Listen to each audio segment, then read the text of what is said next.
Duh.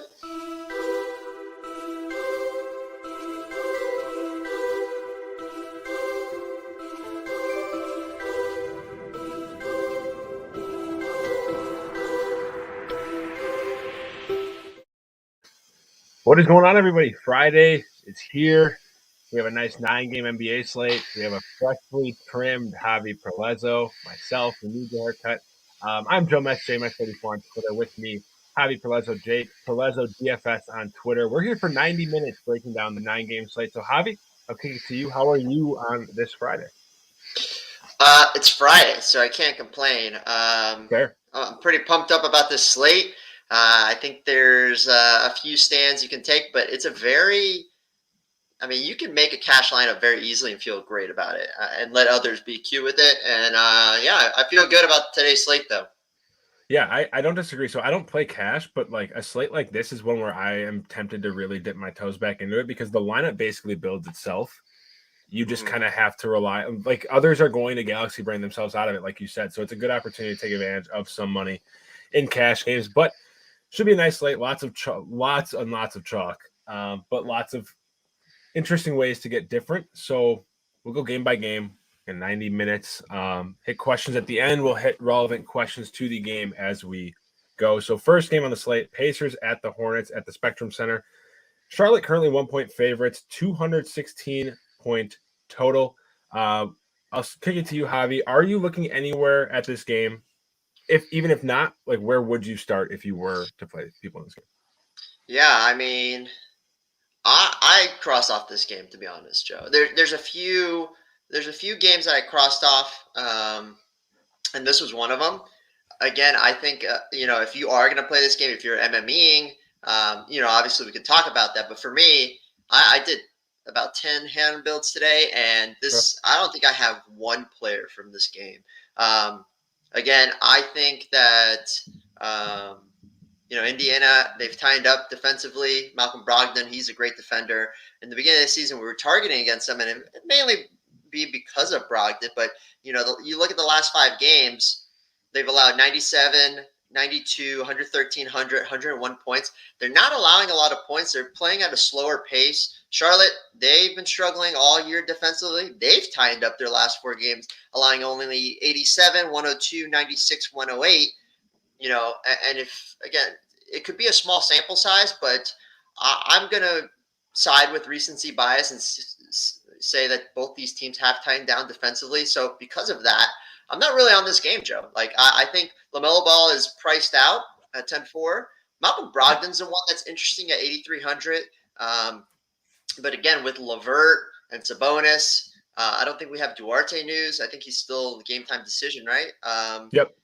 We don't know. So there's a lot of usage across the board for here. So maybe Brogdon, because he's had a great year and he might be a little bit priced down. Sabonis, he's a double machine, but he's been struggling all year. 8,900. Oh, look at that. Chris Duarte will play today. I like him even less now. So, Joe, for me, even in MME, maybe Sabonis at 8,900 because he's cheap enough. You can throw him in there.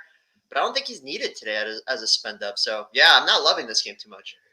Yeah, I kind of lean the same way. I get it in an MME. The last time these teams met on October 20th, they put up 245 points. Obviously, that probably being like a top 1 or 2% outcome. But I don't like Sabonis for 8,700 on FanDuel is fine. But I would honestly probably rather take a shot at Kristaps Porzingis at 9K over there for 300 more. There are just other plays in these price ranges on both sites that I feel more confident in.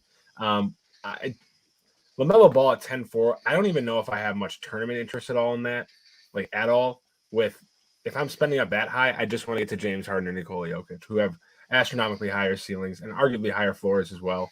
I do think Terry Rozier at 6-1 is a playable price. We know his ceiling. He is a volatile play, so obviously more of a large field dart, but shoots 20 times a game. If he gets hot from the field, hot from beyond the arc, I think he can pay off. But I'm with you. Like, this is not one of those appealing games, which is surprising because I think on like a 5 or 6 game slate, this would be an appealing game, but there's just so much other appeal elsewhere. The next game being one of those, Golden State at Detroit. Detroit is so bad that despite missing Iguodala, Otto Porter, Steph Curry, and Draymond Green, the Warriors are still 2-point road favorites, total of 201.5 points. So I'll kick it to you. Obviously, Golden State probably going to be a building block on this slate. I want at least two pieces in my lineup, probably three. Where are you starting? Is Jordan Poole like a stone cold lock for you on this? No, I don't think so. Like, for me, you have to have one of Jordan Poole or Andrew Wiggins. I think one of the two. I hate playing Andrew Wiggins, but with no Draymond and no Steph, I think he's fine. Mm-hmm. Like, somebody has to carry the weight. It's either Poole, it's either Wiggins, or it could be both. You know, as you mentioned it, Detroit is not a good team, especially defensively, bottom 10 defensive efficiency. So I think playing both is perfectly fine, especially in cash, even in GPPs, but you need at least one or the other. I don't think it's an option to fade them both. It's just somebody's going to carry the load, and it's one of these two guys. So that's why I think one of these two is essential in any build. Yeah. Cash, GPP, anything. And then as for the other pieces, that's the tough part. This is where it's a GPP winning move. Bielitsa will be highly owned today as well. And I think it's good chalk. I think he's a cash and GPP play. 3,200. Well, the minutes are a little scary, but I mean, with no Porter, no Iguodala, no Draymond, I mean, Bielitsa's got to play at least 30 minutes, right? Even in a blowout, if there is a blowout against Detroit. I think this game stays close because of both guys being out. But again, I just find that Bielitsa is a staple in this. So Bielitsa having one of Poole or Wiggins is essential in your lineups today. As for the other pieces, I'm curious to hear your takes because I'm not really torn. And I know Kerr's been like mixing and matching, and we kind of hate him a little bit. But, you know, Damian Lee, Glove Jr., you know, there's a lot of pieces here, and I'm not feeling it too much. Like, they're ancillary pieces more than anything. I've seen Toscano Anderson. Is it Toscano Anderson? Wow, I just blanked out. Yeah, Juan Toscano Anderson. You know, I never liked playing him, but 3K, he's viable tonight because he could get some big minutes as well. Looney, he's another guy. Draymond's been playing for him at the 5, so that's why Looney hasn't been getting many minutes. But now there's no Draymond. Who's going to be the backup for Looney? So Looney could potentially see big minutes here. I don't think he's going to see massive minutes, but again, this is another guy that could be a very solid play. So yeah, I mean, there's a lot of pieces here. I find it tough to not build without 3 Warriors today, Joe, but minimum has to be 2. And like I said, for me, it's Bielitsa and Wiggins or Poole. Yeah. I know that was a lot. No. I mean, the thing is, dissecting this team is a lot on the slate, and it's important. So Poole is, again, being a single entry player, Poole is a priority for me, and I do prefer him to Andrew Wiggins. Obviously, he's going to have the ball in his hands more. He'll have more touches. My big thing with Jordan Poole is the fact that he's already played, obviously, he plays alongside Steph Curry, but he's already played almost 200 minutes without him this year, has a 35.2% usage rate without just Steph Curry on the court this season. So that is one that stuck out to me. He also has a 28.4% assist rate, over 1.1 DraftKings points per minute. That's just off the floor, not even inactive. So those numbers could go up. In terms of these ancillary pieces, I don't hate. Like, I will not go to Kevon Looney, but I think it's an interesting dart throw because if you look at Detroit, I think the absence of Kelly Olynyk gives them less of an ability to run small. With Isaiah Stewart playing more center, they could shift Trey Lyles to the center and play him more to run small. But I think they're more likely to play a traditional center for more, which makes Kevon Looney somewhat attractive. I like Nemanja Bjelica as my spend down on Golden State. I have him pegged for about 24 minutes. I don't think he'll get to that 28 to 30 mark just because of the front court depth in Jonathan Kuminga and Toscano Anderson. And they can slide down Damian Lee to the 3. They have options right now where they still have some type of depth, but he's still the best permanent producer of that bunch, which is the appealing part to me. I have my trepidations with JTA quite a bit. He's projecting on Kyle's ownership projections for over 22%. Steve Kerr just came out and said that he lost his rotation spot to Jonathan Kuminga. Obviously, with Draymond, Iguodala, and Otto Porter out, I'm sure he'll get some minutes. But it's very clear that it seems like Kuminga is probably the priority over JTA, at least in Steve Kerr's mind, which makes that important for us as well. So if I'm playing one of those, I actually lean Kuminga for the ownership leverage. But of the spend all the way down, like the pure punts, Bjelica I have for about 24 minutes, 26 fantasy points. At 3-2, it's hard to top that. So I do like Bjelica quite a bit. I just here's my thing too. Like, Mm-hmm. um, so Herm's talking about Kuminga, what you were talking about. I'm not.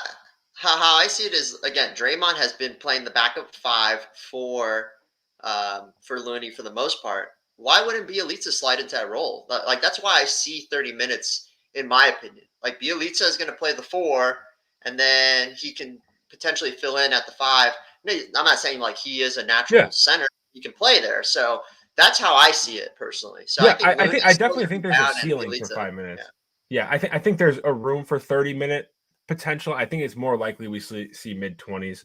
I do like Kuminga quite a bit. I just like I just truthfully like haven't seen enough of him to figure out like what he brings to the table. Like, I mean, he can be a point per minute machine. You know, we've seen him post over 20 fantasy points in 10 minutes before this season. If you're playing single entry or cash, I would obviously opt for Bielitsa. I think large field makes sense where you can prioritize Kuminga um, over Bielitsa. Now, with obviously 2, 3, maybe 4 Warriors in your lineup, do you have interest in any run back from Detroit, knowing that this game will likely stay close? I mean, Beef Stew's a guy that stood out to me because I think he can eat in this matchup, but he's a guy that he's been letting us down for the most part, and he's priced up a little bit more, but he's getting minutes, and he's normally a good point per minute guy, but he hasn't been getting there. I think he's sneaky, but there's a ton of center options tonight, so I'm not really landing on it. I think in 10 lineups, I have Beef Stew in one, and then Kate Cunningham. I still think he's too cheap for what he brings to the table, and he's starting to heat up, even in a I think it was two slates ago when he was on there where they got blown out by like the third quarter, and he still had like 50 DK points or something like that. Mm-hmm. So this guy, he's still too cheap for what he brings to the table. I'm fine with it. I'm not prioritizing it by any means, though. So not a ton of Detroit love. I think Jeremy Grant is way too cheap here for. He's not going to see Draymond Green on defense. I'm not saying that Draymond is an elite defender, but he is very good at defense, and he can shut down a player if he's not getting ejected by the first quarter. But yeah, I mean, I think Jeremy Grant is super sneaky here as well. So these Detroit options are enticing to me, but by all means, I am not forcing it. Yeah, I agree. So Jeremy Grant's in like a weird price range for me. That high 6K range has a lot of options. There's obviously Wiggins we talked about. Would you go Wiggins or Jeremy Grant in one lineup? Wiggins, probably because he can smash with Poole, and there's no Steph or Draymond. So, yeah. What about Jeremy Grant or Will Barton if Jokic is in? If Jokic is in, I'm still going to lean Jeremy Grant here. Okay. Will Barton crushed yesterday. I like Will Barton a lot. Yeah, We'll obviously I get to do him later. too. But I would love him if Jokic was out. The priority is Yeah. Jokic, hands down. So Yeah, that makes sense. So let's move on from Detroit and Golden State to the Lakers and Celtics game. We are waiting for news regarding LeBron, who's currently a game time decision, but the expectation throughout the week was that he would make his return today. Anthony Davis is probable. Jaylen Brown's still out. Robert Williams questionable, and Dennis Schroeder questionable. So a lot of news right now. As of now, obviously line and total will change. Vegas has Boston favored by 2 at home, 213-point total. I on FanDuel really like Jason Tatum and Al Horford. Jason Tatum 9-3, Al Horford 7K. I think Al Horford's in an absolute smash spot. The Lakers cannot guard centers or rebound the basketball this year, and they've been bleeding production in the front court.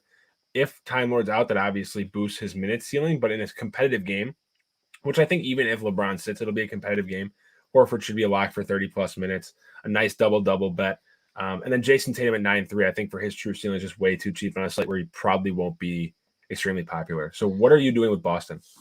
yeah, on FanDuel it makes sense to go those guys, but on DraftKings, Yeah, 10-1 Tatum's a little expensive, but I agree. again, if LeBron's out, I would like the Celtics a little bit more. I still respect the guy defensively, even though he's not going to play defense until the playoffs.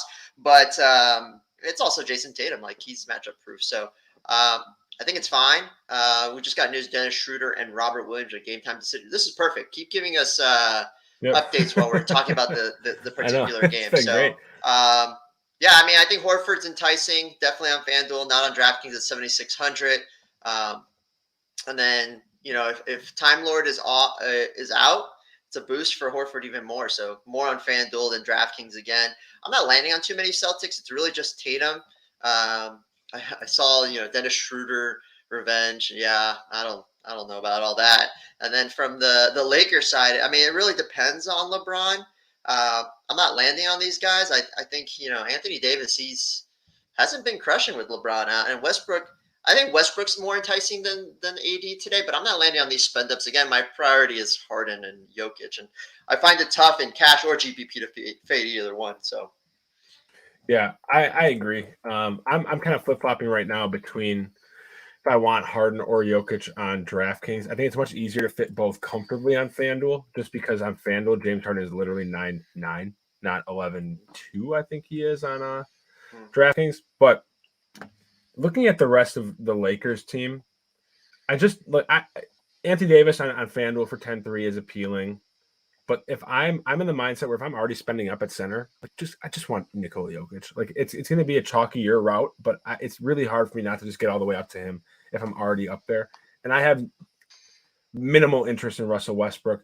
If Dennis Schroeder is out, you can make a case for Marcus Smart with more ball handling duties. Maybe a Peyton Pritchard, but I don't think Peyton Pritchard would be a better value than someone like a Patty Mills or anyone else in that range down there. Any of these, if LeBron's out, I still like Taylor Horton Tucker.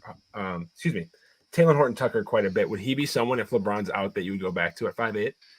no, I was underweight on him last time and it burned me.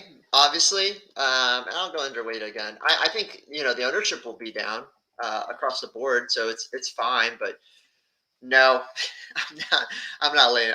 I'm gonna die on that sword still of fading Horton Tucker here at that price. I just can't pay. And again, he's been crushing 3 straight games where he's just been exceeding his price. But it also depends on LeBron. LeBron's in, definitely not. But if he's out, maybe I'll throw him in one of my 10 lineups. But as of right now, no love here. Even though the Celtics are, I mean, they're improving on defense. I don't know if you know that too. Like in the beginning of the season, we're targeting them, but lately 110, 92, 91, 113, 88, 107, 78, 79. So they're keeping the scoring down. They've tightened up on defense as well. So this is all stuff that I, try to not make it a small sample size, but just given the points that they've allowed and the defense that they've been playing, I'm just not landing on it. I think, I respect this team. And again, guys like AD and Westbrook and Tatum, they're matchup proof. So it really doesn't matter, but I still think that this is going to be one of the low scoring games, even with Westbrook pushing up the pace. So. Yeah, I don't necessarily disagree. Moving on to another game that has a whole lot of value. Orlando Magic at Brooklyn Nets. Nets still, even without Kevin Durant, 9.5-point favorites over the Magic, 210.5-point total. Let's start with Orlando first because that'll be quicker. The only guy on Orlando that I have really found in my lineup is Franz Wagner. I love him as a pivot off of Bruce Brown. Yes. I think he's $100 more. Like, I don't think Bruce Brown, like, I could not agree with a point Herm makes more than what he made in the Discord today. Like, Kevin Durant out does not change Bruce Brown's role much at all in terms of minutes. He should still see, mid upper 20s, maybe low 30s. But I think Franz Wagner has legit 37, 38 minute upside. He will have a higher offensive usage rate even with Jalen Suggs back. I simply like Wagner more than at lower ownership than Bruce Brown. Is there anybody else on Orlando that you are interested in? So I love Franz Wagner. I actually wrote him up. He just missed the sexy 6, but yeah. Oh, we got Warriors starters. Payton the second is starting. Poole, Wiggins, Toscano, Anderson, and Looney. Wow. So JTA is starting. Wow. Okay. Oh, man. All right. Let's talk about this first, and then we'll come back to this game. Yeah. So, I mean, does this prioritize Payton for you more than anything else? Or, I mean, it's hard because the thing is, Payton could still sit there and bottom out at, he could bottom out at 20 minutes.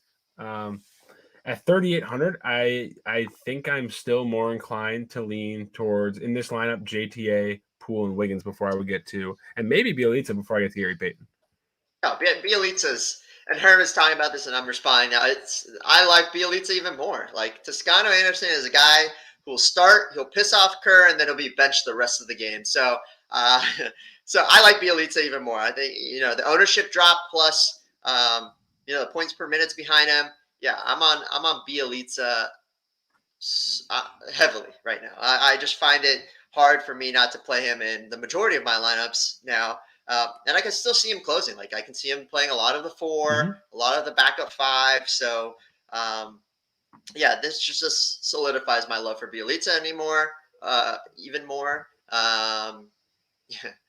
Kyle said Bielitsa, Kaminga, and then JTA for me now. Yeah, I don't want to play JTA. If he burns me, he burns me. That's the hill I'll die on today with JTA. I'm not gonna. I had him in one lineup, but I'm trying to take him out now, so, not to have any of him. But what about Payton? What does this do for you with Gary Payton? I'm torn. So 3-8. I don't know if I want to get him at 4-4 on FanDuel. I think that's a little rich when you can get to the other guys for sub 4K. There's just no point, even with the stock upside. On DraftKings, I think you can get there, but I'd still rather play Bielitsa, which he might come in lower owned than Gary Payton now that he's not starting and Gary Payton is. Gary Payton isn't going to be a guy that comes into the starting lineup and takes a ton of usage. If anything, this really helps Jordan Poole quite a bit starting alongside Gary Payton. So Jordan Poole is my stone cold lock on this slate. But Gary Payton will likely, I'm assuming I don't want to say match Cade Cunningham's minutes, but he's their best on-ball defender. I think he will defend Cade Cunningham the most, so he'll be on the court a lot. That's just like you're kind of die on the hill of fading JTA. If Gary Payton beats me, he beats me. That's kind of the hill I'm dying on right now.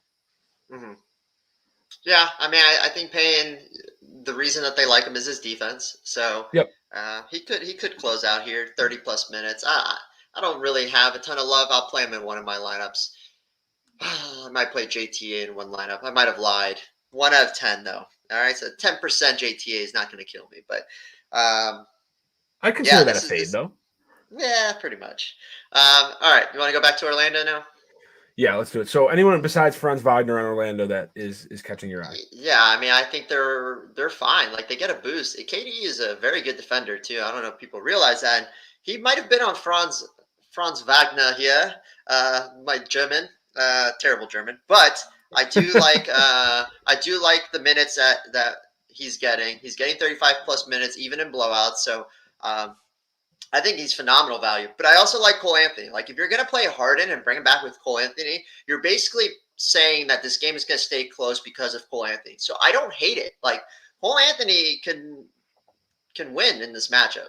Not win, but he can crush in this matchup. So having him or Wendell Carter or I'm not going to say his name, Bamba, whatever his name is, I think it's fine. So for me, it's probably Wendell Carter or Cole Anthony that I'll have as a bring back more than anything else. But for me, it's not a priority by all means. So I do like going Wendell Carter or Cole Anthony as a bring back with Harden, but I would only play them with Harden.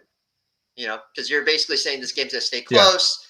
Yeah. And Magic are so bad. I don't think people realize how bad this team is, but one of the worst in the NBA. It could get out of hand pretty quickly. So that's why I'm a little hesitant on Harden, but the upside's through the roof. So I do like Harden as well. I'm sure we'll talk about that. But what do you like from World? I mean, do you like Cole Anthony or Wendell Carter? Like if you're playing 5 lineups, would you have one with each? I think I'd be more likely to have one Cole Anthony than Wendell Carter just because of other centers I like. Like I much prefer DeAndre Ayton, even at higher ownership than Wendell Carter. But I like Cole Anthony. I think Cole Anthony's really obviously broken out this season, but I think it's legit. I don't think it's a flash in the pan. This is just the player he is.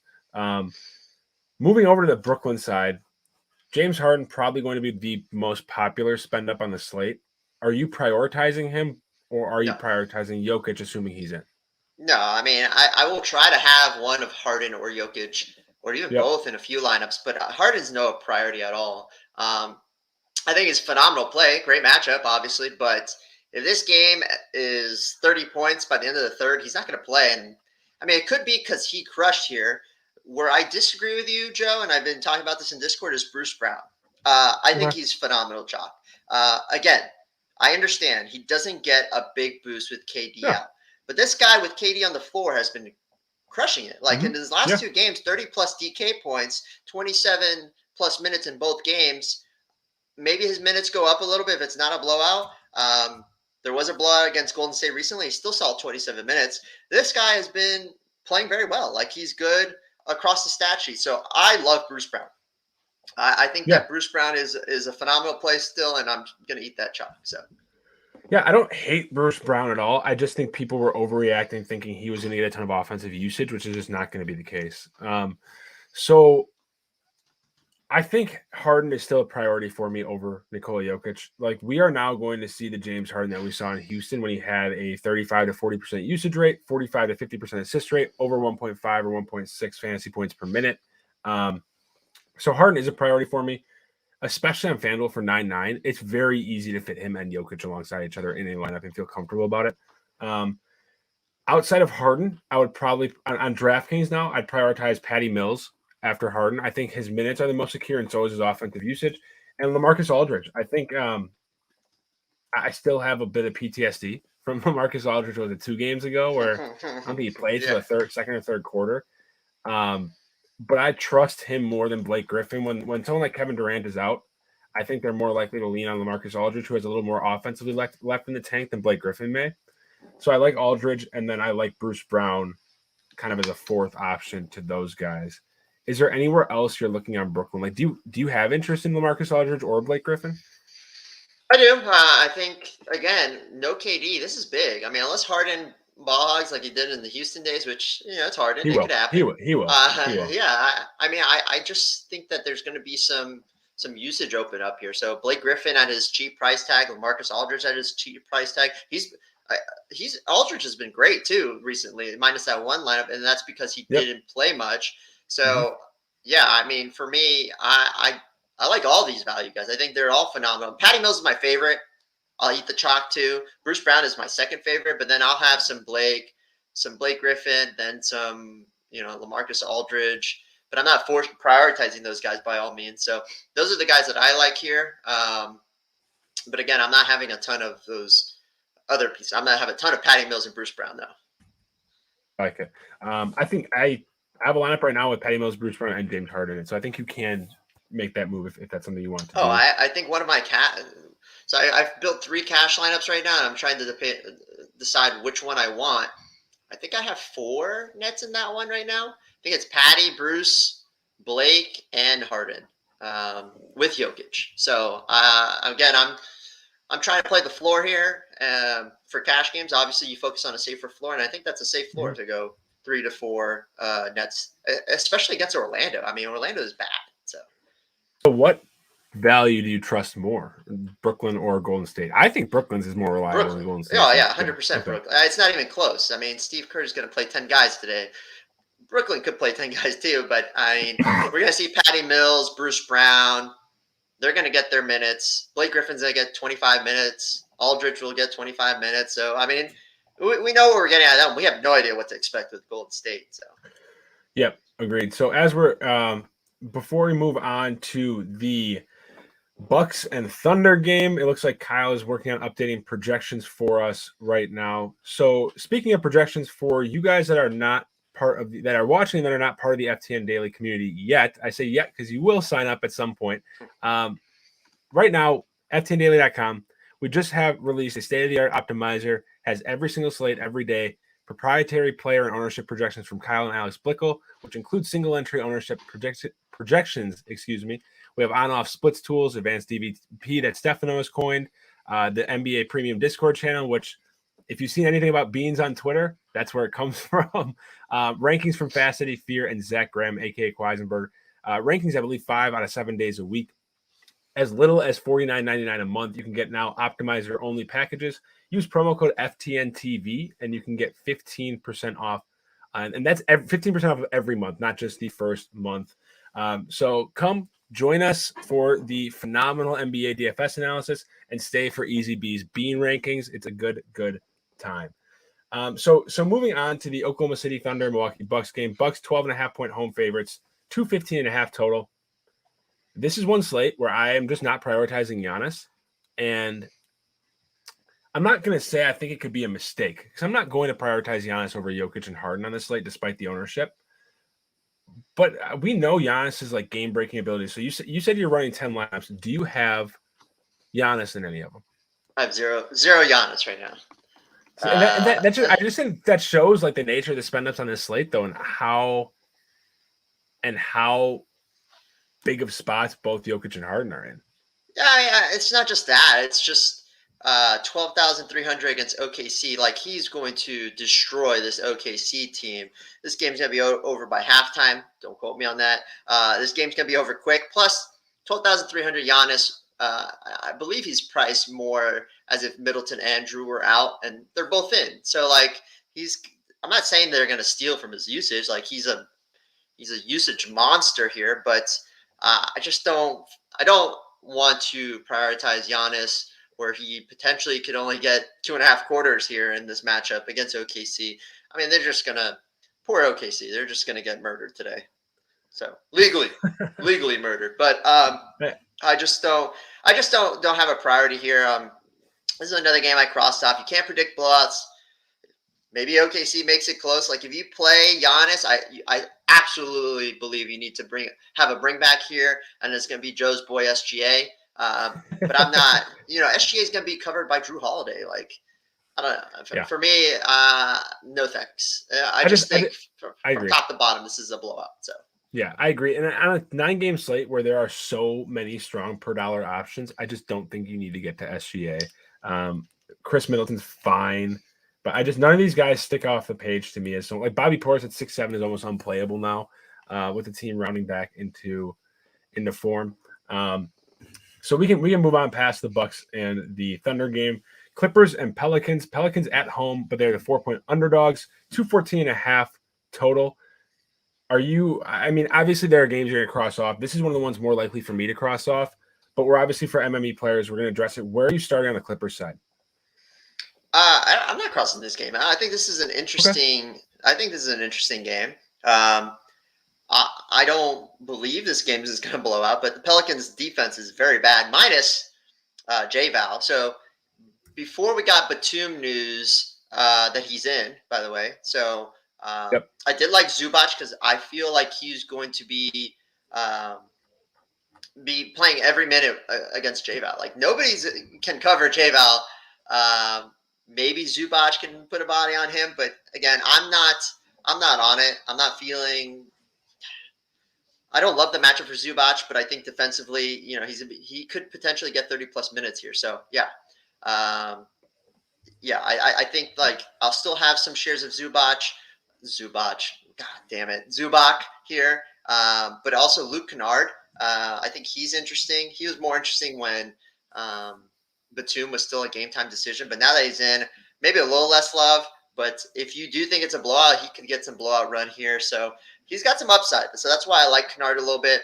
And then Paul George. Like, Paul George is a guy that I've played all season, no matter his price. And at 10-3 here, he's priced down. Like, I think this is a reasonable price for Paul George. So I will have probably 2 shares of Paul George, so 20% in my lineups. And I think it's matchup based. That's why. So it is a little bit expensive, especially with others taking from Paul George's usage here. But I think the ceiling for Paul George is very high. Not much love from the Pelican side. I do, people might say like, hey, I should bring back. If you're spending that much for Paul George, you should have a bring back. But I'm just not landing on them. They're just priced appropriately. So I do like the Clippers side more than the Pelican side. But it is going to be a little bit more underweight with Batum in. So, yeah, I agree. I don't really disagree with anything you said about the Clippers, to be honest. I think Paul George, similar to Giannis, I don't think he has the ceiling or Giannis has the ceiling that Jokic and Harden have. I don't think Paul George does, but similar to Giannis, I think Paul George is going to be under-owned. So from a natural game theory perspective, like Herm talked about in the Discord, there is some leverage to be had there where if the other 2 studs, I don't want to say flop, but just 45, 50, 55 fantasy points, and those 2 go for 60, puts you in an immediate advantage over the vast majority of the field. So I do not mind Paul George at all. He's also only 10-1 on FanDuel, which is a very attractive price, even with Harden only 9-9. Looking at New Orleans, you never have to really twist my arm to be interested in Jonas Valanciunas just because of his upside right now. He's only 8-2 on FanDuel. I think his 28 minutes last game were a bit of an outlier. Mike, we've seen a bit of a decrease in the rebounding rate, but I think that, assuming LA, even if the Clippers go small, Joe Val is not going to be played off the court because they don't really have a four to feel confident in going small with to counter that. So I like Joe Val a lot in this game. And Josh Hart, I think, is fine. He should continue to start until Zion comes back. Whenever that is, he's probably the best rebounding wing or rebounding guard, if you want to call him, in the NBA. And he's a consistent and legitimate double-double threat. I think he has 35, 40 fantasy point upside at a 5 to 6K price. So if you want to get off of some of those mid-tier players, I think Josh Hart is a just fine way of doing so. Moving on to the Jokic game, Denver only favored by half a point. So essentially a pick 'em against the Bulls at home, 208-point total. Jokic is questionable, right? Not probable. It's questionable. Yeah, it's this morning. But according to Mike Malone, he was saying that it looked like he was going to play today. So I think he's safe still. Okay. Kyle saying in the Discord, did I see someone say something about Jokic being rested in the first half? I think that was just a sub trolling. I would hope that he's not resting in the first half. That would be great. What a freaking news. I know. But it's really hard to avoid. For me, it's hard to avoid Jokic if he's in. Like, his rates with MPJ and Jamal Murray out are just astronomical. He's a team leader in rebounds, points, and assist rate, usage rate. He is the league leader in touches per game with these guys out. So I don't necessarily think we're going to get him at extremely low ownership, but I think it will be lower than James Harden. I'm pulling up Kyle's optimizer projections right now. And it looks like we have Nikola Jokic slated for just over 20% ownership. That is compared to 31.47% for James Harden. Are you prioritizing him over James Harden, did you say? If I have to choose one, it is going to be him because I think this game could stay closer than the Magic one. Like, even I understand the lineup for the Nets is brutal, but the Magic are bad. So yeah, I mean, I do feel like Jokic over Harden is the play in my opinion, but I mean I have a ton of lineups with both of them together. So yeah, and then I know I saw that. Wow, because I call him Kyle Lowry Miller or Murray, and he's not like that. So then the next piece of this Detroit team is Will Barton. I am really high on Will Barton if Jokic is whether he's in or out. Minutes are astronomical right now, putting up near triple doubles.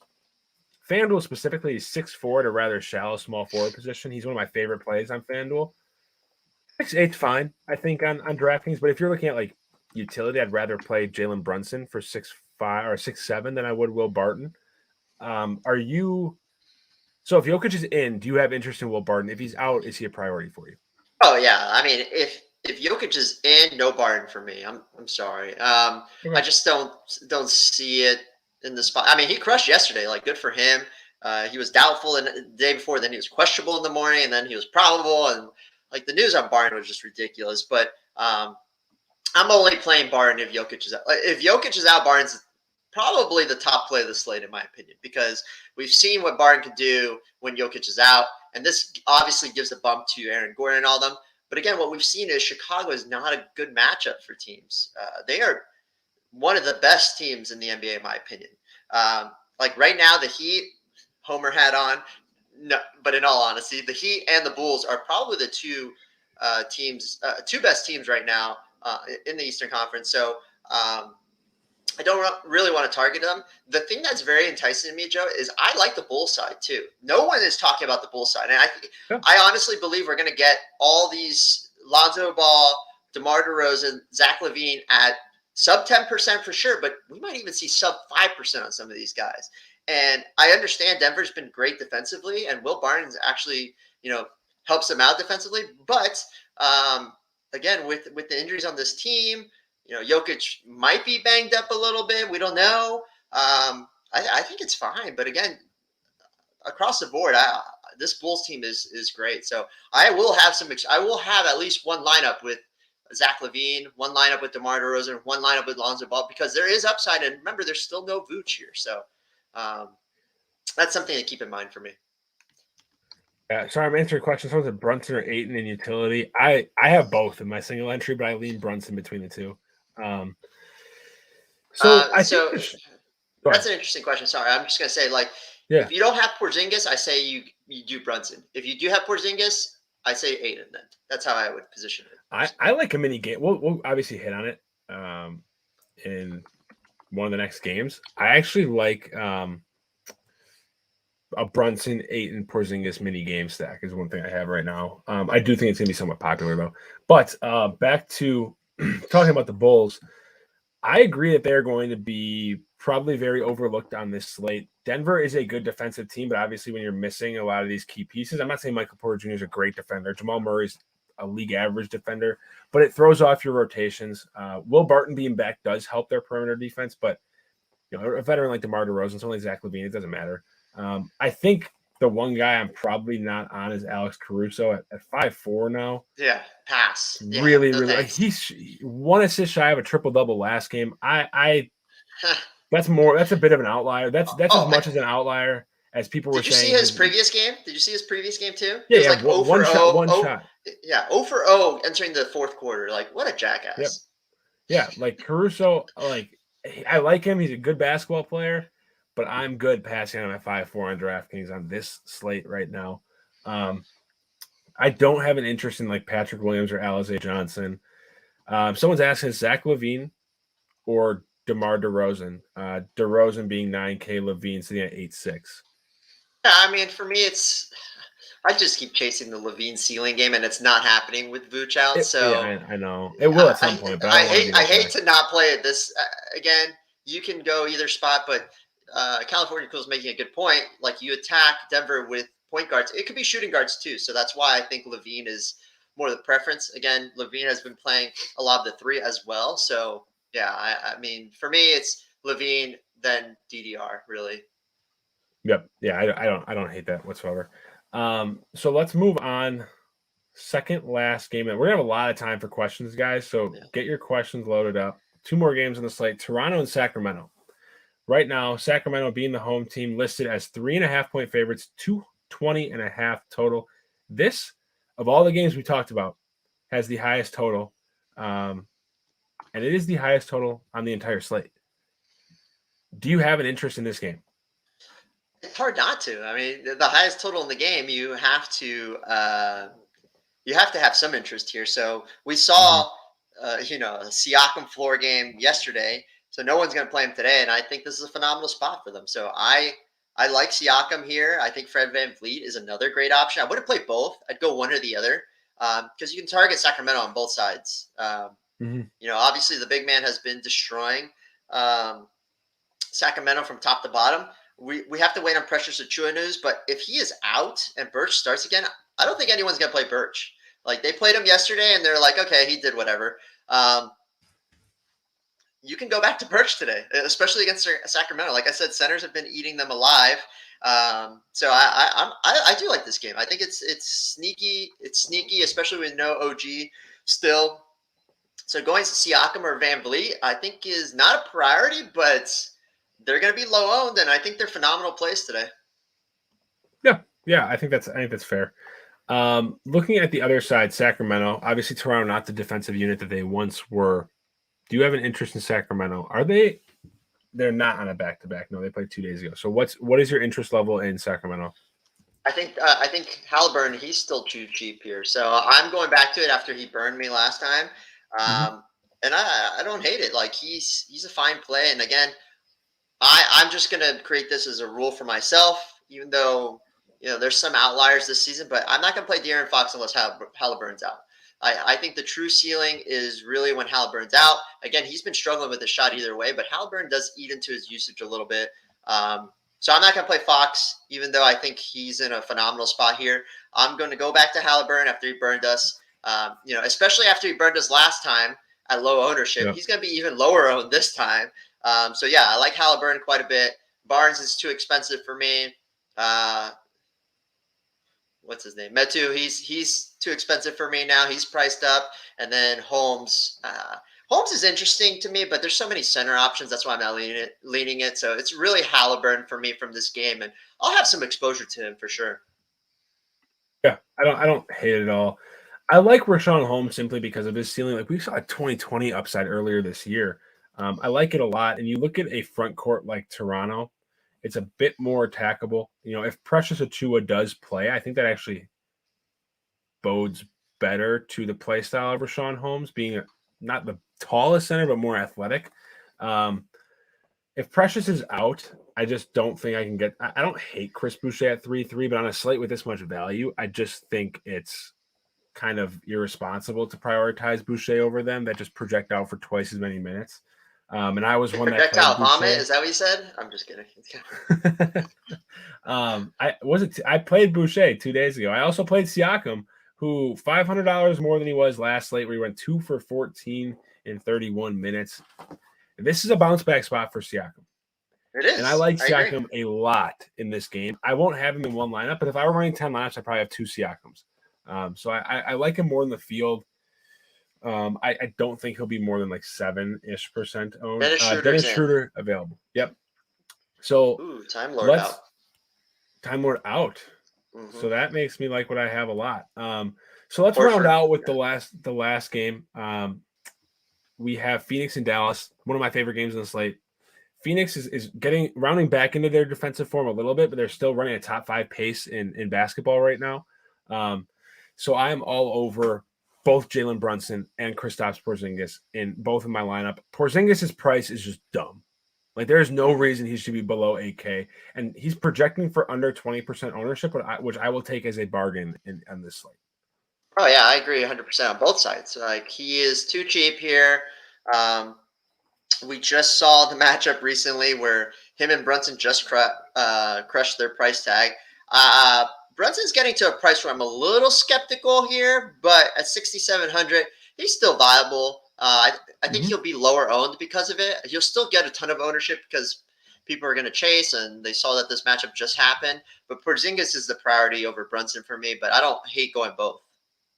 Yeah, I don't either. I have a sneaky guy for you though. When you want, when you're done, I got a sneaky. All right, I'll ask one question. The sneaky guy, Porzingis 9K on FanDuel. Is that a price you're willing to pay? Yeah, of course. I think he's. I don't think he's like cheap, but I mean, on DraftKings, this guy Porzingis has to be a priority for you.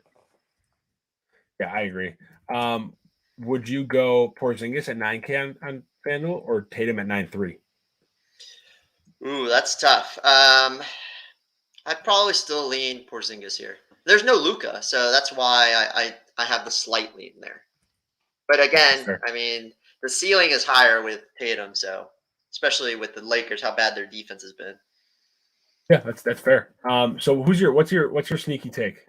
All right, my sneaky value guy, besides Franz Wagner, who no one's going to play, is Dorian Finney-Smith. Again, Fitbit guy galore. But 4,200, he's going to get 30-plus minutes here. There's some usage opening up. A lot of usage opening up with Luka. It doesn't really affect Dorian Finney-Smith, but he's going to have to see the floor here. Devontae Graham is out. We can talk about that after. But I do like Dorian Finney-Smith as a low-owned value play. Like, if you want to get off Bruce Brown and you already have too much Franz Wagner, then you can go Dorian Finney-Smith. Again, he's not a smash value play here, but I think at 4,200 with no Luka, I think he's sneaky. Yeah, I don't hate that. So let's flip to the Phoenix side. DeAndre Ayton's one of my favorite plays on the slate at 6-7, especially if you are playing both Brunson and Porzingis, running it back with Ayton. 35-plus minutes against a team that really struggles on the interior. Whether Porzingis is going to play the 5 or not, DeAndre Ayton's going to be on the court. Obviously, Frank Kaminsky being out only solidifies more minutes for him. So at 6-7, I just think he's criminally underpriced. I think he's like 10K more on FanDuel, which only heightens my like for him on DraftKings. Yeah, Ayton's too cheap. I mean, we just saw this exact matchup recently, right? And Ayton was he was owned, but he wasn't severely owned. So I think he'll get some more ownership because he's still 67. He only went up $500. But this guy has really, his floor is more like 35 to 40 DK. I'd say 35 DK points. But in his last 5 games, 41, 39, 34, 40, 53. Like, this guy has an upside. So, yeah, I like Ayton. I think Paul or Booker, like, if you want to play one or – I wouldn't play Ayton with Paul or Booker, but if you want to play Paul or Booker, I don't hate it. I think they're in great spots against Dallas. Like Devin Booker has been crushing it, especially lately. I wouldn't say like in 2 of his 3 games, he's hit 46 or more DK points, and at his price tag 8,700, I think that's perfectly fine. So, Dallas is not a very good defensive team for the most part. So I think that going Devin Booker or Chris Paul works out. For me, I lean more Devin Booker, but Chris Paul's cheap too for 8,500. So I like those 3 guys, but Aiden's the priority more than anything else. Yep, I think Aiden is by far my priority on this team. So that kind of wraps up the game-by-game portion. So now for the next 35-ish minutes, we'll go through questions, obviously news as it trickles in, and you and me can kind of go back and forth with just takes on the slate, general strategy. Maybe a lunch bet. We need to lunch bet today. So one play I do want to talk about with Devontae Graham out is Nickeil Alexander-Walker. 5'6", prices come down. Do you have any interest? Obviously, tournaments, like he's not going to have any ownerships. No, I'm not going to. Just because Ingram is back. So I don't think.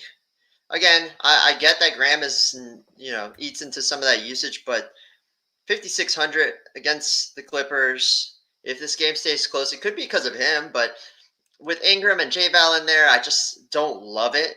I think I'll throw a share in there, though, if anything else, because guards have been doing very well against the Clippers as well. So it's not as good of a defense as it was last year, but we've seen that with a lot of teams this year. So, yeah, I agree. At Warriors value, we ranked them already. What rules would you make about playing guys together, avoiding combinations, things like that? Like, would you play, like right now I have, Bjelica and JTA in my lineup. Is that a no-no for you, or is that something you would have interest in doing? It's fine. They're cheap enough. Like JTA is 3K on DK and Bjelica is 3,200. It is a legitimate chance that both guys can get 20, 25 plus DK points here. It's not going to kill your lineup, but it might not be GPP takedown worthy. So that's the only thing. But for me, again, Bjelica, that's where my love is. Yep. Yeah, I like it.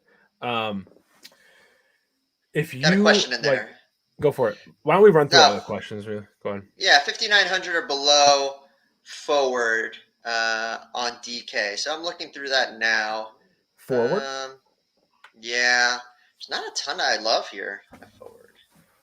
5,700 is that what he said, or 59? Best tough. Josh Hart probably for me. 59. Josh Hart, Taylor Horton-Tucker if LeBron's out. But then it's just the value, really. Yeah, I don't like that price range at all. But I'd say Gary Trent is a little bit expensive, but he's 6K. Yeah, Josh Hart's really the main guy, but I don't love it either. I'd rework your lineup to not have that. That's kind of how I am too.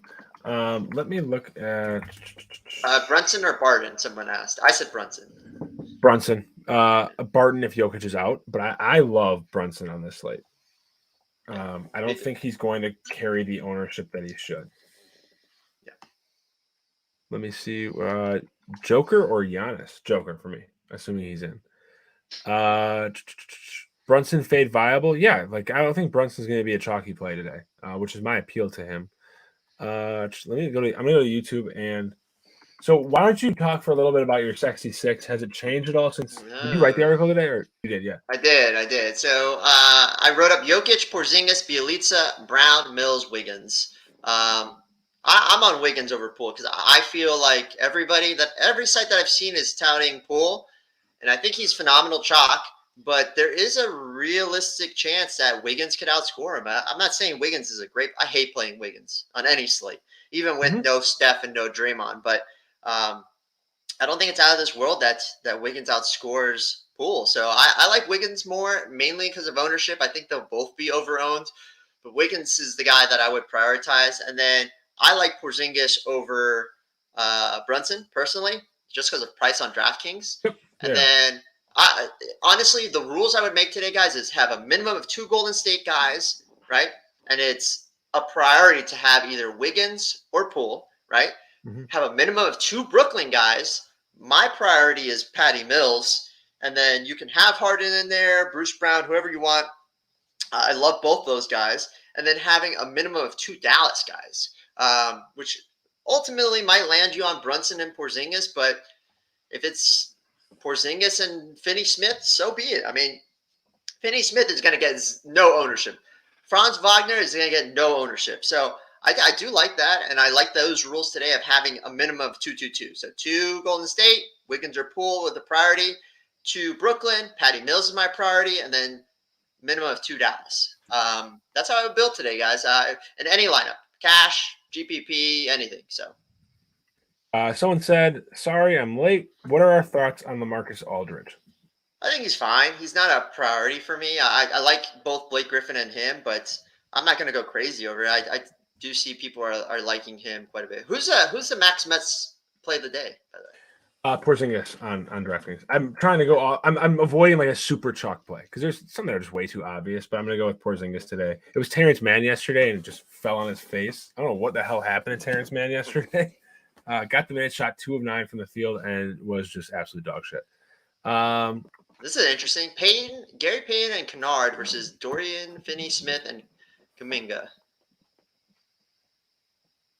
I'd rather go JTA than Kuminga if you don't have him. And then I probably prefer JTA. I think I lean Payton and Kennard, though, personally. Either way. Of that duo, I lean Payton and Kennard. Yeah, me too. But if you can go from Kuminga to one of Bielitsa or JTA, if you don't have them, I would prefer that combo. It's Kuminga that's sticking out as like the sore thumb for me right now. Let's see. Who do we pivot to if Joker's out? I said Barton and upgrade elsewhere. That's what I said. Like, yeah, Barton's got to be essential. Yeah, go ahead. So that game starts 2 hours after lock, so we're not going to get that news pre-lock. Are you building as if he's in or as if he's out? I think you always build as if he's in. Yeah. Correct. You need a second piece, though. Like, the key is to have somebody around the same start time or later so that you can pivot and upgrade elsewhere. So that's how I would do it. I think that's the best route. Yeah, I'm trying to scroll Twitter right now to see if there's been any beat writer. Just says potential wrist sprain yesterday, questionable. Well, okay, no. What is this? Insider Injuries has 23.1 thousand followers on Twitter. Said head coach Mike Malone did say that he felt Jokic was fine, but might rest him for the first half of tonight's game in Chicago. I don't know if I believe that. Where is? I'm gonna search for that. Discord too, because Kyle was asking about that. So I know. We thought somebody was trolling earlier. I know. I'm gonna look for it right now. Hold on. That is the only thing on Twitter about it. Like the only thing. If you think if that were legit, it would be much bigger. This is likely BS. Be wary. There you go. Interesting. Yeah, I don't like that. I don't like that at all. Because if there's no way that's a big account too. I'm looking to see if they got the quote.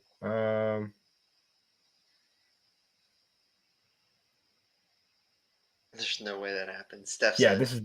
This article is BS. There's no way. There's no. That's just the dumbest thing in the world. I bet my house. That's got a nice house. I would take that bet. But yeah, I like that's all smoke. That's just all like this is such a false report. So I know it was circulating in other Discords and Twitter. Ignore it. It's BS. Let's see. So wouldn't that be some shit though? I know. How would if you have to look at the mid tier in this slate, like one way to get different, I think would either be switching up Jokic and Harden to go to a combination of Giannis and Paul George, things like that. If you're looking in the mid tier, you're trying to find ways to get different outside of like a pivoting off of like an Andrew Wiggins or Jalen Brunson or Kristaps Porzingis. Where are you going? Sorry, repeat that one more time. I'm just trying to fix my lineups. Yeah, you're fine. So if you had to pivot off of the chalk in Wiggins and Brunson and Porzingis and those guys, who would your favorite mid-tier pivots be? That's tough. So off Brunson, I'll go in order. So off Brunson, 5,700. So Poole 6,100. I think a good pivot is Halliburton for $100 more on DraftKings. Again, I like Okay. that game a lot. So I don't hate going that route. For a guy like Brunson, let's see here. 67. Oh, similar price range. Like he's a little bit more expensive, but for me, it's Lonzo Ball. We mentioned that Denver struggles against the point guard, especially. So I like Lonzo Ball as a pivot off Brunson chalk. I think that is great. Same thing with Poole. If you wanted to pivot off Wiggins chalk, which Wiggins chalk is always disgusting. I don't like many people unless you pay up a little bit more. So, and even paying up, I not a ton of love. I'd go to another Bulls guy, which is on the Levine side, who I like. So, Yep. but he's a little bit more expensive. So I am going to run through some FanDuel quickly. Couple plays that we didn't hit a ton on. Tim Hardaway Jr. Yeah, even on DraftKings, he's 5'8" on FanDuel, 5'5" on FanDuel. Excuse me. I like Tim Hardaway quite a bit. Like he is reliant on volume. The man took 24 shots last game without Luka. We see it every time. There's almost 30 shots to go around per game when Luka's out. So I like Hardaway quite a bit because he was already taking 10 to 15. Minutes should be mid to upper 30s. I think he's a very, very safe mid-tier play. I like Will Barton regardless of Jokic's stats at only 6'4", and Al Horford at 7K flat is one of my favorite plays of the slate on FanDuel right now. Otherwise, on FanDuel, I like obviously Jordan Poole at 5'6" quite a bit, but other ones that stick out are Jason Tatum at 9'3". I think you can get away with Nickeil Alexander-Walker. He is now sitting at shooting guard and small forward for 6'3". I don't think there's anything at there. Patty Mills, Bruce Brown, Gary Payton. Of those three in the same price range, I would prioritize them: Bruce Brown, Patty Mills, Gary Payton. Let me look. Where?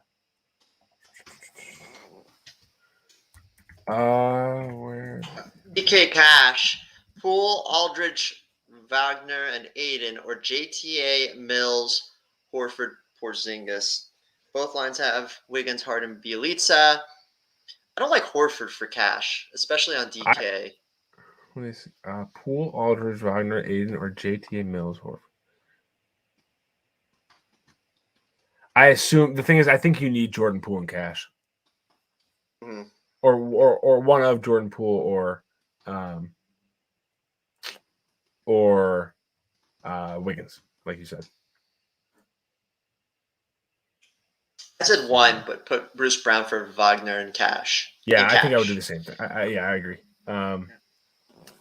Yeah, I like it. I just want this damn Jokic news. I'm trying to craft my lineups right now to work around it. Did you see what EZB sent you? Yeah, I'm trying to figure out where he sent it to me in my DM. Yeah.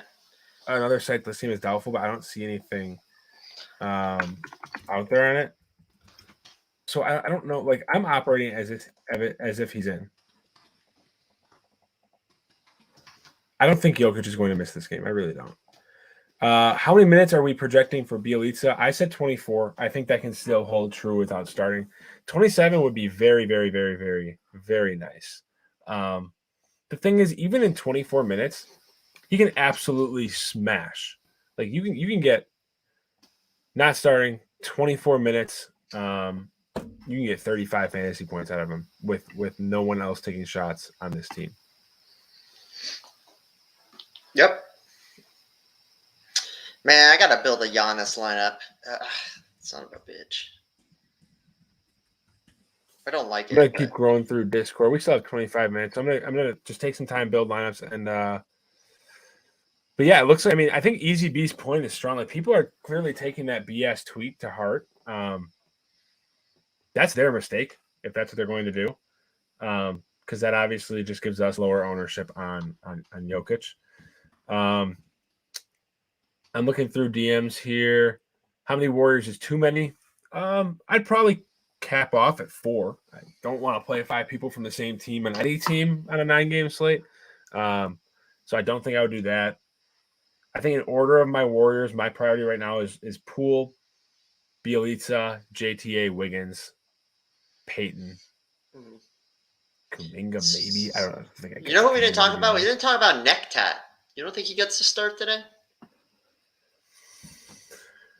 The thing is, even if he does, I don't know if I care all that much just because of how good the other value is and how much more reliable it can be. 23 minutes last game, 18 fantasy points when he started for Brooklyn. Or he didn't start. He was the first man off the bench, excuse me. I don't think you need it. LaMelo at 8.8K and Tim Hardaway Jr. or Van Vliet and Wiggins. That's tough. So somebody, what was it again? Oh, LaMelo and THJ or Van Vliet and Wiggins. No, Van Vliet and Wiggins, and I don't think it's close. I'm not playing. Really? Well, LaMelo 8.8, huh? That's cheap. That's cheap. That's gotta be FanDuel? FanDuel. Let me go look at LaMelo's price. That has to be FanDuel. Interesting. He's 10-4 on, and the thing is, keep in mind FanDuel. Yeah, he's 8-8 on FanDuel. I still lean Van Vliet and Wiggins. I think Van Vliet's going to be so cheap, and he can break the slate. Van Vliet is 8-4. LaMelo's 8-8. Really, because it has Wiggins there. Yeah, that's okay. Good point. If you don't have Jordan at DFS, Dan, if you don't have Jordan Poole, go the Wiggins side. For me though, if you do have Jordan Poole, I think I would take the shot with LaMelo and what's his. What about Birch versus Bijelli? Ooh, that's a good one. Bijelli for me, 100%. Like I don't even care about the ownership there. I mean, Birch can start though. I mean, if Birch starts, yeah, but the thing is, if Birch starts, he still only saw like 24 minutes last game. Fantasy point per minute. I just trust the upside and opportunity for Bijelli more, even if he doesn't start. To be honest, do I like Grayson Allen at small forward under 5,500? It's hard for me to love Grayson Allen with Chris Middleton back. So let me go to the small forward pool. I would much rather go Josh Hart at 5'4". Much rather go Josh Hart because Josh Hart now, if Nickeil Alexander-Walker runs more ball handling and more point guard, I don't think he'll start at point guard, but that can move Josh Hart up to the 2. Brandon Ingram to the 3. I think Devontae Graham being out actually does affect Josh Hart a little bit, so I like Hart quite a bit more. Favorite forward below 4,500. He already has Brown. I mean, in a vacuum, I think I'd put BJ and JTA up there, but Franz Wagner, I love. Yeah, I love Franz Wagner on the slate. What is he? 4-3, 4-2, something like that. Mm-hmm. He's gonna get 35 minutes. Yeah. Get the YouTube up to see if there's any questions on there.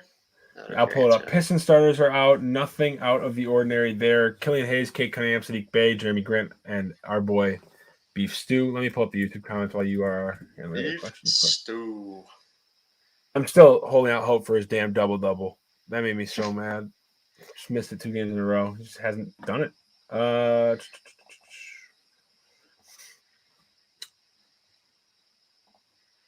No comment or no questions, excuse me, on YouTube at the moment. How many thumbs downs do we have today? That's the more just one. Someone comes on every time immediately and just thumbs down the sick. Thanks, guys. We have 14 thumbs up though, so we're doing well. So if you have not smashed that like button on YouTube, please do it. It helps the algorithm, helps us get onto people's homepages, and ultimately puts our pretty faces in front of more people. And that's what we want. It's Lippy. It probably is.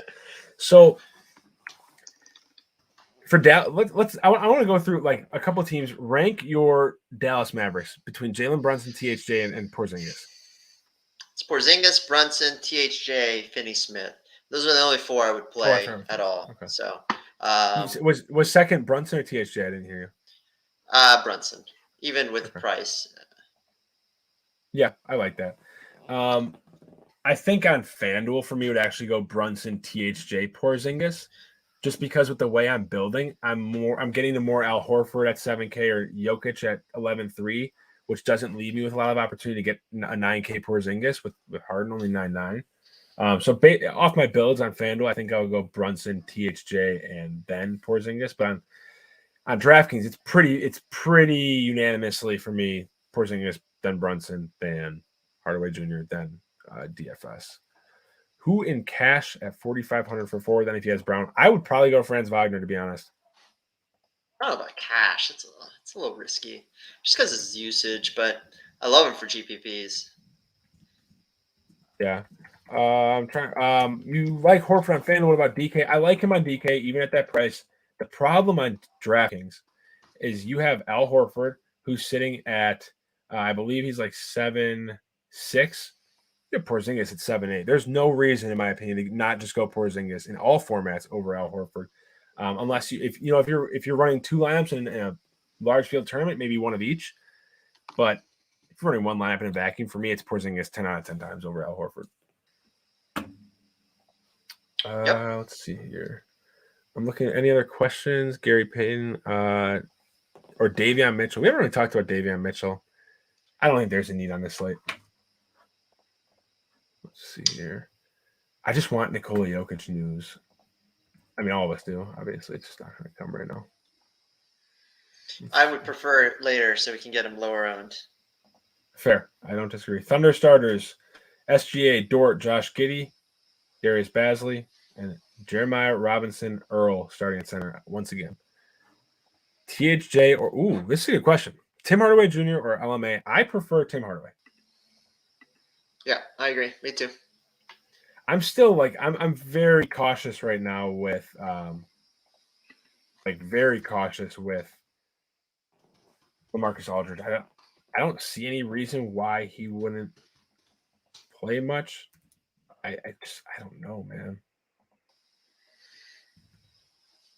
Jelly. Cool. I'm just fixing my lineups too. No, you're fine. I'm trying to figure out right now if I think Patty Mills is a must or not. I don't know if he is. Thunder Stars, that's all we have. Let me check YouTube. Someone on YouTube asking us, do you guys think Taylor Horton Tucker is going to get full minutes like last game? I don't think we can have a firm answer on that right now because we don't know LeBron's status. If LeBron is in, no. If LeBron's in, I think THT moves to the bench and sees probably 23 to 25 minutes. If LeBron's out, I think he's going to get to that 35, 37-minute mark again, 20-ish shots, and I think he makes a phenomenal play if LeBron is out. So keep throwing your questions in. Again, if you are watching the show, are not part of FTN Daily for as little as $49.99 a month, you can also use code FTNTV for an additional 15% off of every month to get access to things like our optimizer, Discord channel, content from myself, Javi, Zach Graham, and the rest of the crew. And this stems from DraftKings, FanDuel, SuperDraft, everything, projections, models, you name it, starting at $49.99. Use promo code FTNTV for 15% off. How much Harden is not enough? I'm at 65%. I think it's fine. I think 65% is great. I think Harden is a stone cold lock in one lineup, in my opinion. But I think it's a good question. Who starts for Graham out? Is it Satoransky or Temple? I would love if Satoransky starts. I kind of think Satoransky may start simply from a ball handling responsibilities role. If they start Garrett Temple, I think they'll shift NAW to the 1. And in that case, I would really, really like NAW at sub 6K if he's the starting point guard. But we obviously need to see if that's going to be the case first. I think it's going to be Satoransky, though. I think he'll start over Garrett Temple. Garrett Temple has – I'm going to change that. I think it'll be Garrett Temple. I think they move NAW to the 1. They've started Garrett Temple numerous times this year already. They seem to trust him, and I'm going to run with that. Satoranky? I did not say Satoransky. I didn't hear I did not hear you say Satoranky. Yeah, thank you. Satoricky. Yeah. Let's go. I think small forward is the hardest position right now for me. If I'm not playing Andrew Wiggins, it's kind of just a wasteland. I like Bruce Brown, so I'll probably plug him in. Man, it's ugly.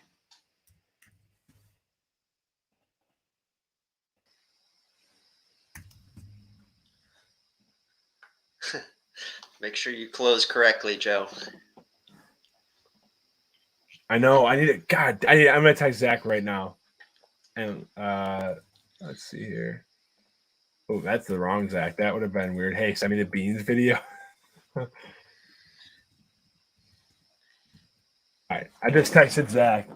I'm going to get this thing from him right now. The let's get these beans. And in 13 minutes, we are launching it into the stratosphere.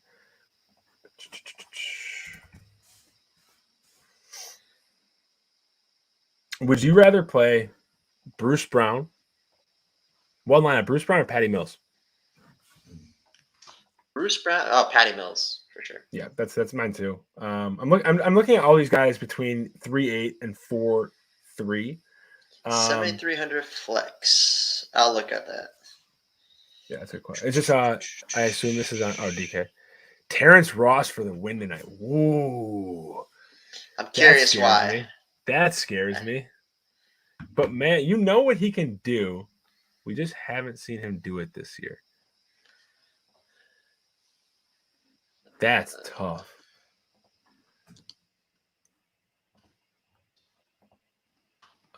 While you look, are you looking at $7,300 flex right now? I asked him if he has Brunson.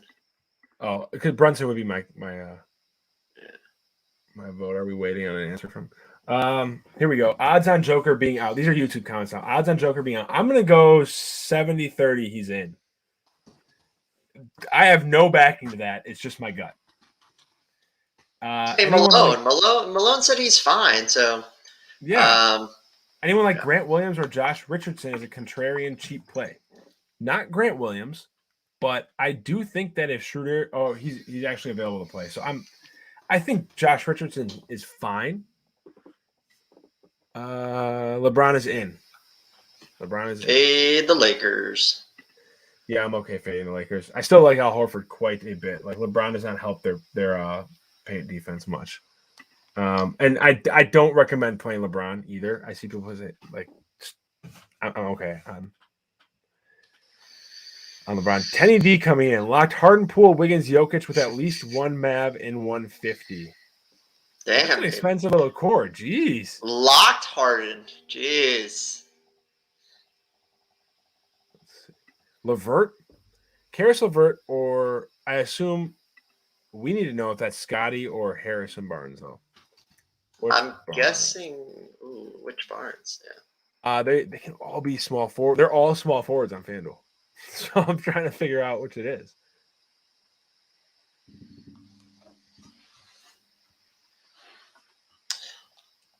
Oh, guys, you guys are gonna be tilting Harden if by the end of the third quarter it's a 40-point game. I don't think it's gonna be a 4. I don't think this game is gonna get out of hand. I don't think they should be 10-point favorites. That's just me. But you want to let's bet it? Sure. So what are we? The spread was 9.5. It was 9.5, right? So yeah. I will say, yeah, I'll take the 9.5 then. Okay, so you want Brooklyn minus 9.5. I have Orlando plus 9.5. I have to back the fucking Orlando Magic on Friday night. Oh man. Yeah. All right, I'm in. Lunch bet. You guys heard it. I think all these Bledsoe revenge. Everyone, shut up. 10 talking about a lot of Bielitsa and Juan. I think it's good to point out that those two are Wendell Carter. Damn. Very, very playable together. I actually like that. David coming in hot with the Wendell Carter. I know. Let's see here.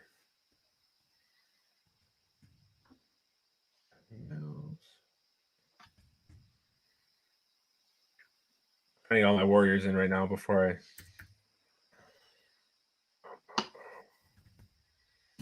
Bledsoe to the moon. What are your thoughts on Brandon Ingram?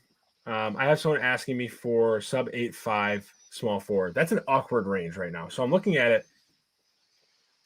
Levine is 8.6. Ingram 8.2. I think I like Miles Bridges more than Brandon Ingram. I like Miles Bridges more than Brandon Ingram now that I'm looking at it. Again, are you on anyone? Are you on anyone in that range or no? Who? 8.5 or below small forward. Obviously, you're not going to look like a 5K guy, but like 8 small forwards ugly in that range, in my opinion. Yeah, I'm not playing Ingram. I think I would choose Miles Bridges if forced to play one of them. I mean, I would love for you to get Siakam at power forward center, personally. Yeah. I'm going to ask them to send me their lineup and see if they can do that. Oh, they have B Jelly and JTA and Porzingis, so their power forwards are filled up. Okay, I see why now. You could switch. I would probably get off of one of Toscano Anderson and B Jelly and go with a spend up at a different position.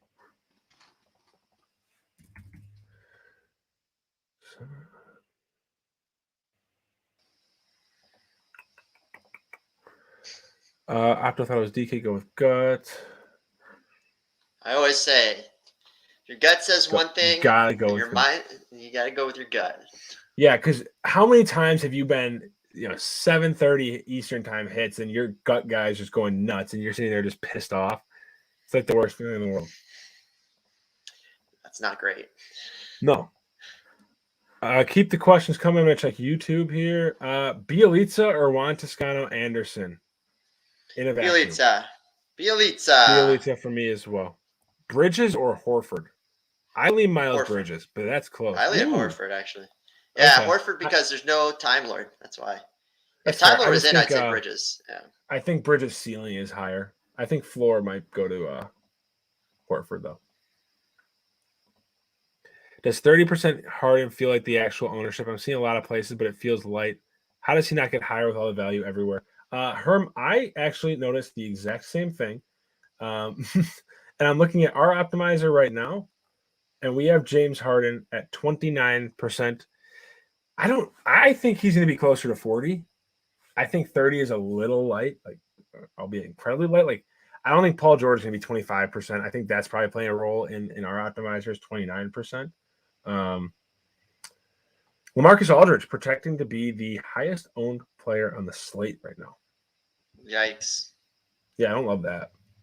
If he beats me, but I do not love that at all. Let's see if I can go with Josh Hart.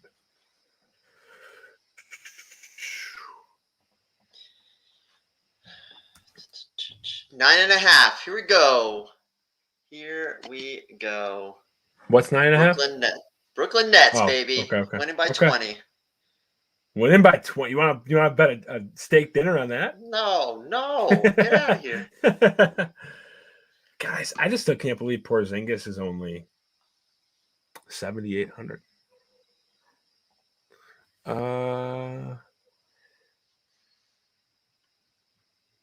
Yeah, Herm brings up a good point. If you really want to leverage over on Harden, you kind of just have to go 100%.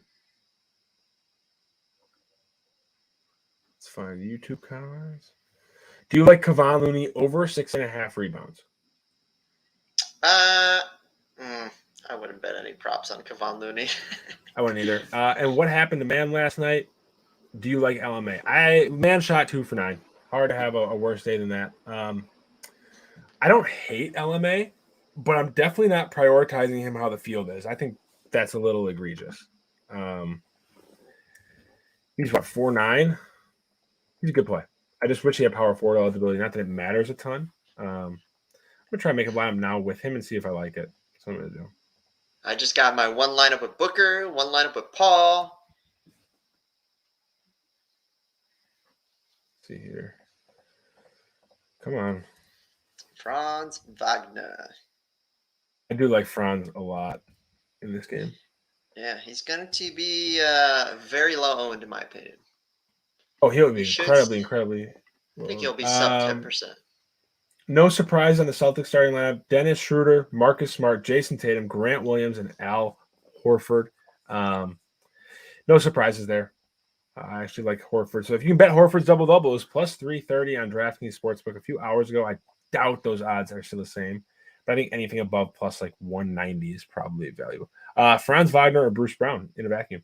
That's what someone Ezekiel in Discord is asking us. Cash is Bruce Brown. GPPs is Wagner. Wagner? For sure. Yeah. I like that too. Let's see here.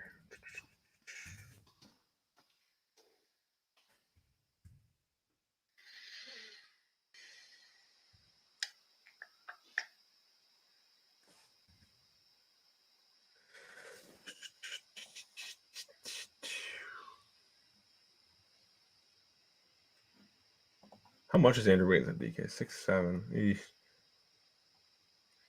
I guess I'll get a lineup with Kuminga in there. Cade or Brunson? Brunson for me. I like Cade a lot. Don't get me wrong, but it's Brunson for me. Mm-hmm. It's Brunson season. Is Bruce Brown in play? Yes. Since no question, Tier's question: Jokic or Giannis? Jokic for me. But with that said, it's Tiers. Jokic will likely be the chalk. Keep that in mind. Because of that, I think there's merit to Giannis as well. Alan's asking, even if I have Porzingis. I guess that was a previous question. Let me look. I'm looking for the rest of the question. Cade or Brunson, even if you have Porzingis. Yeah, I still like Brunson. Brunson and Porzingis do not negatively correlate terribly at all.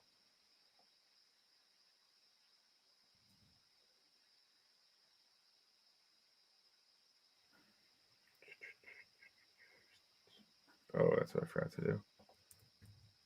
Uh-oh. Oh, What'd no. you forget, Joe? Joe? I almost tried to put James Harden in my lineup. That would have been bad. I was looking, I'm like, why do I have this much money left? I'm like, oh, that makes sense. I think I'm going to go with Franz Wagner over Bruce Brown in tournaments. I'm going to do it. It is. I mean, that's the tournament play for sure. I'm doing it. I like it.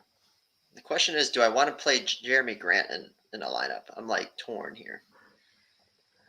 I do think DeAndre Bembry is a very, very good name to bring up. We didn't really hit on him much. I think that DeAndre Bembry, Jesus Christ, has a chance. Like, he saw 30 minutes in that Golden State game. It did get out of hand, but he first checked in pretty damn early in that game.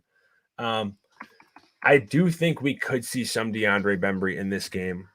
You know, if you are scripting it like Javi is with a potential blowout, I think it makes sense. I still would not prioritize him over JTA or Bielitsa, but I do not hate it. Who's ready for the Jeremy Grant Moon game, huh? All right, I'm good on my lineups. Let's see here. I think we're going to roll out then, if anything. I know we're about to be a lock. We have 1 minute. We have 1 minute. So good luck, everybody. We have 7 seconds right now. 5 seconds. Good luck, everybody. And to quote the great Zach Graham, always remember, let's get these beans. Oh, let's pull it out. All right, guys. Good luck, and we will be in Discord. Let's pray for Nikola Jokic. See you guys later. All right, see ya.